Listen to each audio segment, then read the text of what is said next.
उसका 11 अध्याय और उसका 20 पद एक बार हम पढ़ेंगे।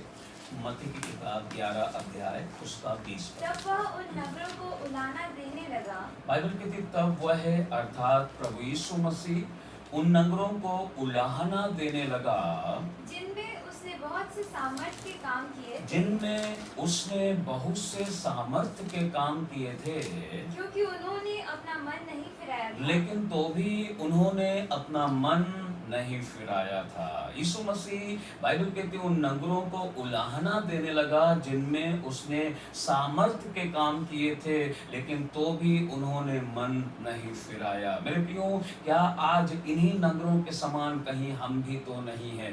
परमेश्वर प्रभु यीशु मसीह ने मुझ में, आप में, हम सब में बड़े ही सामर्थ्य के काम किए हैं, अद्भुत अद्भुत काम किए हैं। और बाइबल इसे बतलाती है उसने हम पर उपकार किए हैं, उसने हमें आशीषें दी हैं। लेकिन क्या इन आशीषों को पाकर, क्या उन उपकारों को पाकर, क्या उन सामर्थ्य कामों को होता हुआ देखकर, क्या हम चंगाई को पाकर मन फिराए हैं? यदि मन नहीं फिराए तो प्रभु यीशु मसीह एक दिन न्याय के सिंहासन के सामने खड़े होकर पिता के सामने, स्वर्ग के सामने या स्वर्ग के दूतों के सामने ये हमारे विषय में भी उलाहना देगा कि पिता, इन लोगों के अंदर हमने अद्भुत काम किए थे। या यीशु कहेगा मैंने अद्भुत काम किए थे, लेकिन तो भी इन्होंने मन नहीं फिराया। मन नहीं फिराया। मन फिराना जरूरी है मेरे प्रिय लोगों।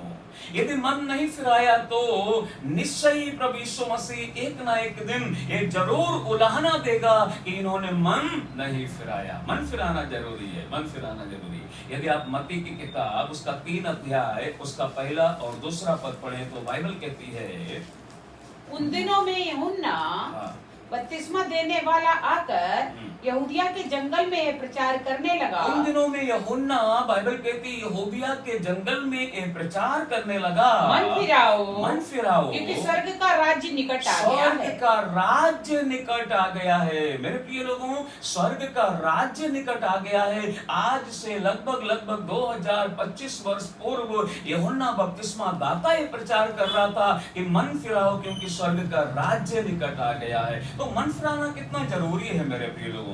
काहे से मन फिराना?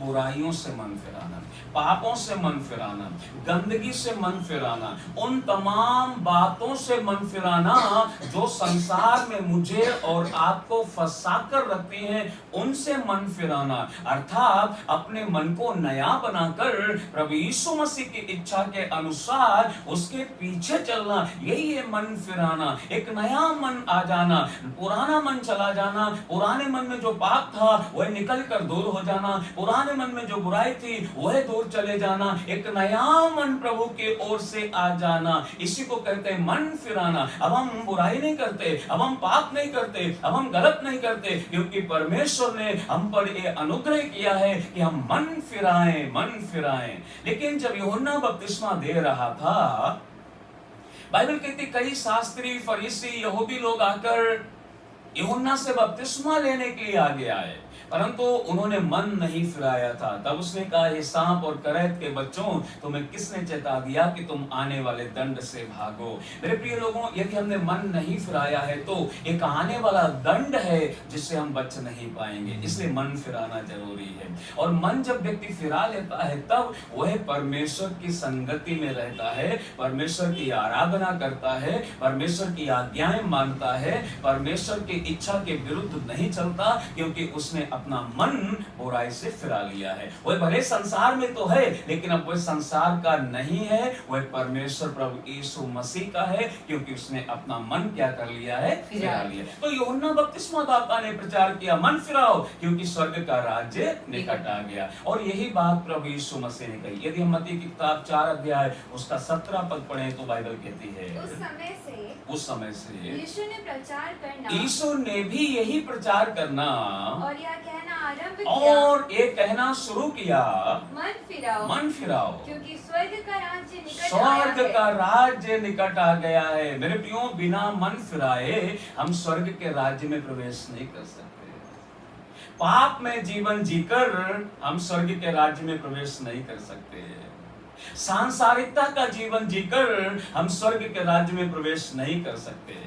यदि स्वर्ग के राज्य में प्रवेश करना है तो हमें इन तमाम बुराई और पापों से और सांसारिकता से मन फिराना होगा। मन फिराकर ही हम स्वर्ग के राज्य में प्रवेश कर सकते हैं। इसलिए यीशु मसीह उलाहना दे रहा है। अभी उन नगरों को उलाहना दे रहा है यीशु मसीह, जिन नगरों में प्रभु ने सामर्थ्य के काम किए, अद्भुत काम किए, चंगाइयां दी, दुष्ट आत्माओं को निकाला, मुर्दों को जिंदा किया। लेकिन इतने अद्भुत काम होते हुए देखने के बाद भी वहां के लोगों ने मन नहीं फिराया। होता ना मेरे प्रिय लोगों, कई बार हम इस संसार में रहते हुए प्रभु के अद्भुत कामों को देखते हैं, चंगाइयों को देखते हैं, छुटकारे को देखते हैं, शांति को देखते हैं, दया को देखते हैं, परमेश्वर के अनुग्रह को देखते हैं, उपकारों को देखते हैं, लेकिन तो भी हम मन नहीं फिराते। अपने आप को संसार में फंसा कर रख लेते हैं, अपने आप को बुराइयों में फंसा कर रख लेते हैं, अपने आप को पाप में फंसा कर रख लेते हैं। नहीं, मन फिराओ। यदि मन नहीं आया तो जैसे आज यीशु मसीह इन नगरों के विषय में उलाहना दे रहा है, वैसे ही एक दिन जब न्याय होगा तब प्रभु यीशु मसीह हमारे विषय में भी उलाहना देगा कि पिता, मैंने इनमें अद्भुत काम किए थे लेकिन तो भी इन्होंने मन नहीं फिराया। अब वापस से मत्ती की किताब 11 अध्याय जो 20 पद अभी हमने पढ़ा, उसके अगला 21 पद भी हम पढ़ेंगे। और यीशु मसीह जिन नगरों पर उलाहना दे रहा है उनमें से नगरों के नाम यहाँ पर लिखे हैं। पहला जो नगर है वो है हाय खुराजीन। खुराजीन के विषय में बाइबल में बहुत ज्यादा नहीं मिलता। खुराजीन कहाँ पर पाया जाता है, कहाँ पर स्थित है, ऐसा बाइबल में बहुत ज्यादा डिटेल तो नहीं मिलती, लेकिन तो भी यीशु मसीह खुराजीन गया जरूर था। यीशु मसीह ने खुराजीन में अद्भुत काम किए थे, यीशु मसीह ने खुराजीन में सामर्थ्य के काम किए थे। इसलिए यीशु मसीह अभी खुराजीन के विषय में उलाहना दे रहा है कि हाय खुराजीन और हाय बेतसैदा। बेतसैदा के विषय में बाइबल में बहुत कुछ लिखा है और बाइबल बहुत कुछ बताती है। बाइबल कहती है एक 38 वर्ष का रोगी था जो बेतसैदा के कुंड के पास में पड़ा रहता था। इस तरह बेतसैदा के विषय में बाइबल में हम कई जगह पढ़ सकते हैं, लेकिन यीशु मसीह बेतसैदा में भी जाकर सामर्थ्य के काम किए थे। यीशु मसीह बेतसैदा में जाकर भी लोगों को चंगाइयां दी थी, छुटकारा दिए थे और अद्भुत काम किए थे, लेकिन बेतसैदा के लोगों ने भी मन नहीं फिराया, अपने पापों से मन नहीं फिराया। वे जिस गंदगी में पड़े थे उसमें से निकलकर बाहर नहीं आए कि यीशु के पीछे हो लेते। इसलिए यीशु अभी उलाहना दे रहा है और क्या बोल रहा है, हाय खुराजीन, हाय बेतसैदा, जो सामर्थ्य के काम तुम में किए गए, जो सामर्थ्य के काम तुम्हें किए गए, यदि वे सूर और सैदा में किए यदि जाते, वे सूर और सैदा में किए जाते, तो टाट ओढ़कर, तो सूर और सैदा के लोग टाट ओढ़कर और राख में बैठकर वे कब के मन फिरा लेते, तब के बाइबल कहती वे मन फिरा लेते। सूर सैदा में उतने काम नहीं किए गए जितने काम बाइबल कहती बेतसैदा में किए गए, जितने काम खुराजीन में किए गए। यदि जितने काम खुराजीन और बेतसैदा में किए गए इतने ही काम सूर और सैदा में किए जाते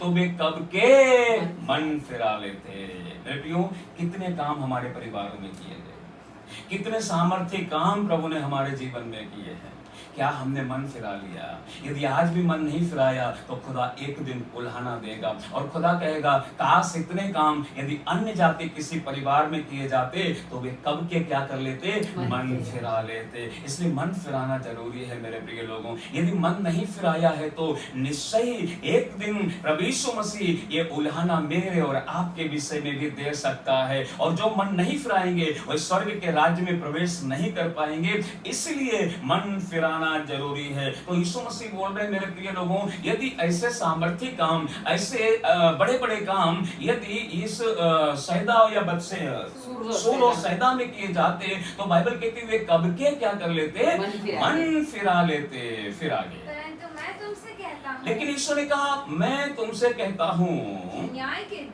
के दिन तुम्हारी दशा से सूर और सैदा की दशा, सूर और सैदा की दशा अधिक सहने योग्य होगी, अधिक सहने योग्य होगी। सूर और सैदा की दशा अधिक सहने योग्य होगी, क्योंकि जो काम खुराजीन में किए गए, जो काम बेतसैदा में किए गए, यदि उन्होंने मन नहीं फिराया तो जो सूर और सैदा की दशा हुई है ना, उससे कहीं ज्यादा बुरी दशा खुराजीन की होगी, उससे ज्यादा कहीं बुरी दशा बेतसैदा की होगी। क्यों? क्योंकि उन्होंने मन नहीं फिराया। मेरे प्रिय लोगों, इसलिए इस संसार में रहते समय मुझे और आपको प्रतिदिन परमेश्वर के पास जाकर कहना चाहिए, परमेश्वर मेरा मन तेरी मर्जी के अनुसार होने पाए, मेरे मन के सोच और विचार तेरी मर्जी के अनुसार होने पाए। कई बार हम अपनी मर्जी के अनुसार जीना चाहते हैं, अपने विचारों के अनुसार चलना चाहते हैं। नहीं नहीं नहीं नहीं, हमारे विचार बुरे हो सकते हैं, क्योंकि नए नियम में यीशु मसीह ने शास्त्रियों फरीसियों के विषय में यही शिक्षा दे कि तुम्हारे मन के विचार गंदे हैं, तुम्हारे मन के विचार बुरे हैं, जो तुम्हें मन फिराने नहीं देते हैं। तुम लोटे और कटोरे को ऊपर ऊपर से तुम मांजते और धोते और साफ करते हो, लेकिन तुम्हारे मनों के अंदर गंदगी भरी हुई है। कई बार हम भी प्रार्थना में तो रहते हैं, हम संगति में तो रहते हैं, हम चर्च में तो जाते हैं, हम पास्टर से मिलने जाते हैं, हम बाइबल पढ़ते हैं, लेकिन तो भी हमारे मन परिवर्तित नहीं हो पाते हैं। मन का परिवर्तन होना बहुत जरूरी है, मन का नया हो जाना बहुत जरूरी। और कैसे मालूम पड़ेगा कि मन नया हो गया है? क्या चिन्ह है मन नया होने का? एक वचन रोमियो की किताब 12 अध्याय उसका दूसरा पद पढ़ते हैं। रोमियो की किताब 12 अध्याय उसका दूसरा पद। संसार के सदृश न बनो। बाइबल कहती है इस संसार के समान ना बनो। क्या संसार को परमेश्वर ने नहीं बनाया? बनाया है, लेकिन अब जो संसार का हाकिम है ना, वो शैतान है। और शैतान संसार के लोगों के मनों के ऊपर अपना नियंत्रण करके बैठा हुआ है। इसलिए संसार के रहने वाले लोग अब अंधकार की शक्तियों के चलाए चल रहे हैं। इसलिए बाइबल में पौलुस कहता है तुम संसार के समान ना बनो, परंतु तुम्हारे मन के नए हो जाने तुम्हारे मन के नए हो जाने से तुम्हारा चाल चलन भी बदलता तुम्हारा जाए। चाल चलन भी बदलता जाए। जब एक व्यक्ति का मन नया हो जाता है तो उसका चाल चलन भी क्या हो जाता है? बदल जाता है। यह है चिन्ह, मन नया हो गया, मन फिरा लिया, मन बदल गया।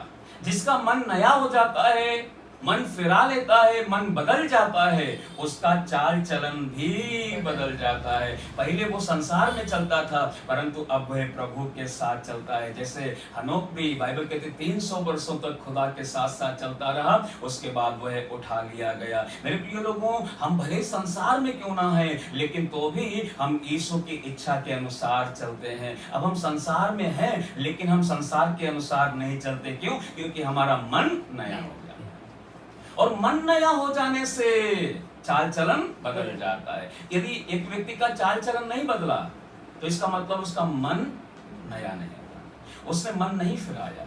इसलिए मन फिराना जरूरी है, और जब मन फिराता है तो चाल चलन बदल जाती है, फिर उसका गंदगी बाहर हो जाती है। फिर बोलना चाहिए दारू पीना, गुटखा खाना, बीड़ी पीना, गाली बकना, पाप करना, बुराई करना, नफरत करना, क्रोध करना, जलन रखना, ईर्ष्या करना, श्राप देना, ये तमाम चीजें बाहर निकल जाती है। क्यों?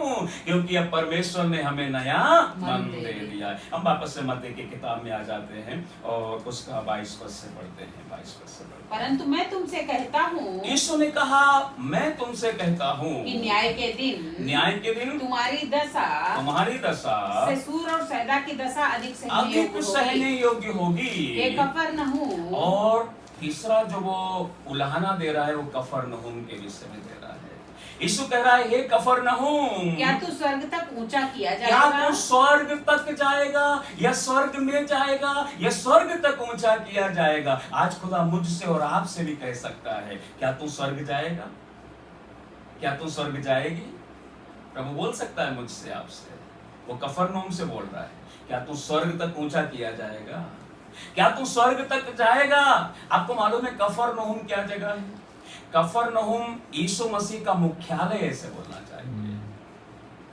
यीशु मसीह का हेड ऑफिस है वहां पर, वहां से अधिकांश सेवा यीशु मसीह ने आगे की। पढ़ लीजिए एक बार एक वचन, मत्ती की किताब 4 अध्याय उसका 13 पद, फिर हम वापस इसी में आएंगे। मत्ती 4 का 13।